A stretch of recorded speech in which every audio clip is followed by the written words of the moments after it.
Action. Bonjour. Salut. Et ça va? Ça va et toi? Ouais, bien.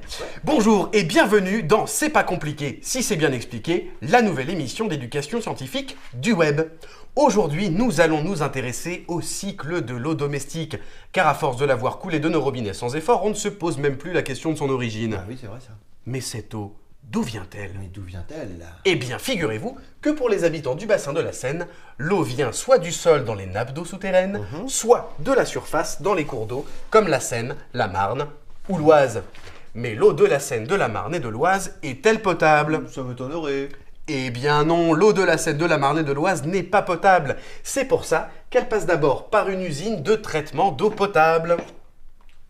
On y ajoutera également du chlore, entre autres. Pas trop de Pour- chlore, hein. Non, pas trop, attention. Hein. Une goutte pour... Une goutte pour 1000 litres. 1000 litres. Ouais. Afin de la désinfecter et afin qu'elle conserve ses qualités microlo... C'est là. C'est quoi, c'est là? Regarde, là. Merci. Afin qu'elle conserve ses qualités microbiologiques pendant son long voyage au travers de nos canalisations. Savais-tu par exemple qu'il existe plus de 470 km d'aqueducs qui acheminent l'eau vers Paris? 460, c'est énorme. C'est monstrueux. Ça fait quoi? Ça fait un Paris-Macon, Paris-Lyon. Oui, oui, ça fait même Paris-Grenoble, Ah ouais, si tu Paris- prends le périph' au-dessus de Lyon. Ah, fais gaffe à Fourvière, ça bouchonne. Paris-La Rochelle. C'est plus direct. Cette eau est ensuite stockée dans des réservoirs ou des châteaux d'eau. Les châteaux... Ou Ah, des- il est là le pas château. de château. Il est où le château? Ah, super, merci. Ou des châteaux d'eau qui Voilà. permet de distribuer une eau sous pression à tout le réseau urbain. Oui, moi je suis le réseau urbain, j'aime bien l'eau sous pression. Ça, c'est bien ça. Mais C'est qu'est-ce cool. que je vais faire de toute cette eau sous pression? Eh bien, calme-toi, réseau urbain.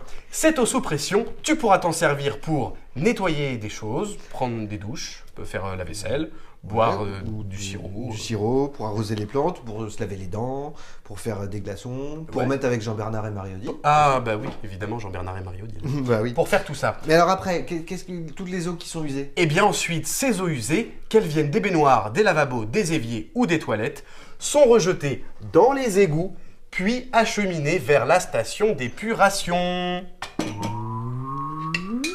La station d'épuration, où cette eau sera à nouveau traitée avant d'être rejetée dans les cours d'eau.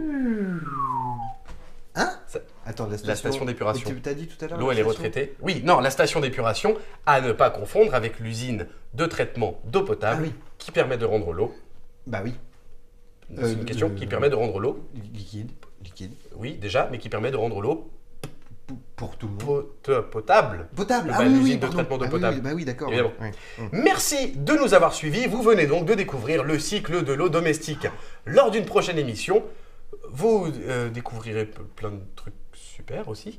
En attendant, vous pouvez me suivre sur ma chaîne YouTube, sur Facebook ou sur Twitter, @trominsolite. Au revoir. Aïe.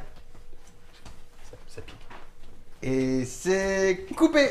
Elle est bien, là, non? Ah oui, pas mal. T'as un peu bafouillé un moment. Ouais, mais c'était- ça fait un style. T'as aimé quand j'ai fait les voix des bonhommes? C'est super. Oui. C'était génial. Ça va plaire.